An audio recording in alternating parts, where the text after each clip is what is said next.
Boche Gold and Diamonds. Buy now, pay later.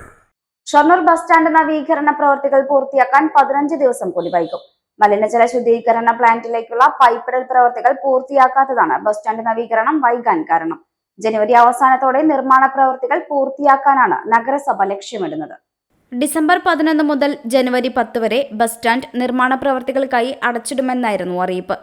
എന്നാൽ bus സ്റ്റാൻഡിലെ പ്രതലത്തിൽ concrete പ്രവർത്തികൾ ആരംഭിക്കാനായിട്ടില്ല. Bus സ്റ്റാൻഡിന് ഒരു വശത്തായുള്ള മലിനജല സംസ്കരണ പ്ലാന്റിലേക്കുള്ള പൈപ്പിൽ പ്രവർത്തികൾ പൂർത്തിയായാൽ മാത്രമേ കോൺക്രീറ്റ് പ്രവർത്തികൾ ആരംഭിക്കാനാവൂ എന്ന് മുനിസിപ്പൽ എഞ്ചിനീയർ അറിയിച്ചു.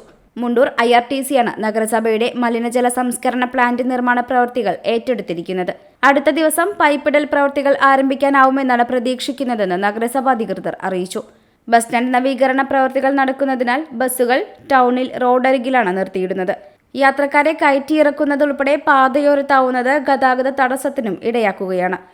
പലപ്പോഴും പോലീസ് ഇടപെട്ടാണ് ഗതാഗത തടസ്സം മാറ്റുന്നത്. ബസ് സ്റ്റാൻഡ് നവീകരണം പൂർത്തിയാകുന്നതോടെ ഇത്തരം പ്രശ്നങ്ങൾക്കും പരിഹാരമാകും. ജനുവരി അവസാനത്തോടെ നിർമ്മാണ പ്രവൃത്തികൾ പൂർത്തിയാക്കാനാണ് നഗരസഭയുടെ ലക്ഷ്യം.